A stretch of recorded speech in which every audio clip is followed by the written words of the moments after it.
They always said my sister was the golden one. She had the perfect grades, the perfect smile, the perfect lies. My name is Eliza Monroe, and I spent most of my life living in her shadow, her quieter, plainer, less remarkable shadow. Growing up in Charleston, South Carolina, our family lived in a beautiful colonial-style home owned by generations of Monroes. Our parents, James and Lillian, were old money, old values, and entirely obsessed with appearances. For as long as I can remember, Abigail, my older sister by 3 years, was their prized possession. Pageants, scholarships, social galas. And when I got a scholarship to study journalism at a state university, they didn't even attend my orientation. "You'll never need that degree," my mother said. "You're better off finding a husband." I left quietly, built my own path. But 5 years later, everything unraveled when my father died suddenly of a heart attack. I returned for the funeral, expecting grief. Instead, I walked into a storm of tension and secrets. Abigail had already taken over the estate paperwork. She claimed everything had been placed into her name through a living trust, and there was nothing left to split. No will. No share. Nothing. My mother barely looked at me.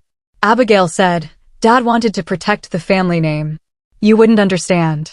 Something in me broke that day, but I smiled. I flew back to Boston, where I was working as a local crime reporter, and started digging. I knew how to follow trails. It's what I did for a living. I began by accessing public probate records. Nothing was filed.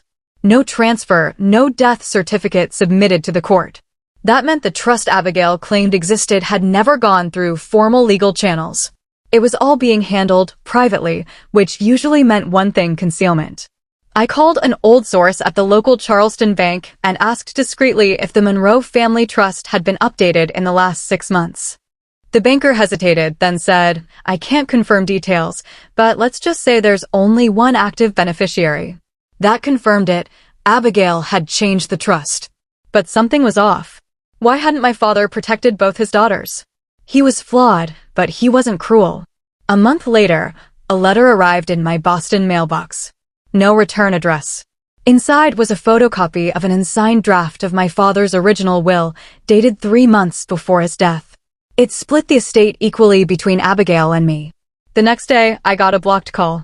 A voice said, "They forged it. Abigail and your mother." They thought no one would ask questions. Then the line went dead. I recognized the voice. It was Thomas, our longtime family attorney. I flew back to Charleston under the pretense of visiting the gravesite. Instead, I met Thomas at a quiet coastal cafe. He looked tired. "Your father signed the original will. I witnessed it. But after his death, your sister said he changed his mind.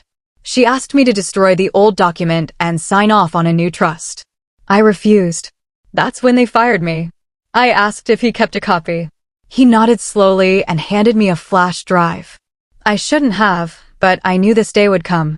I took the document and filed a petition to reopen the estate through the county probate court. Within days, Abigail and my mother received formal notice of a pending inheritance dispute. I stayed silent. Let them squirm. Then I leaked the story anonymously to a local news blog that covered low-country corruption. It went viral within hours. Heiress accused of erasing sister from family will. Abigail called me in a rage, demanding I withdraw the claim. I recorded every word. Her tone. Her threats. Her admission that Dad would have ruined everything if he left it to you. In court, the flash drive was verified. The signature matched my father's previous legal filings. The court declared the private trust invalid and reinstated the original will. I inherited half the Monroe estate, including a coastal cottage my father used as a writing retreat. I sold my share of the main house and donated the money to Charleston's free legal aid clinic. The same press that once fawned over Abigail now dragged her through every headline. Her real estate license was revoked. My mother fled to New York, blaming me for destroying what was left. But I didn't destroy anything. I uncovered what was already rotten. I moved into the coastal cottage and now run a podcast for women who were silenced by their own families. Every story I publish chips away at the lies that keep people like Abigail in power. She still tries to rewrite the past.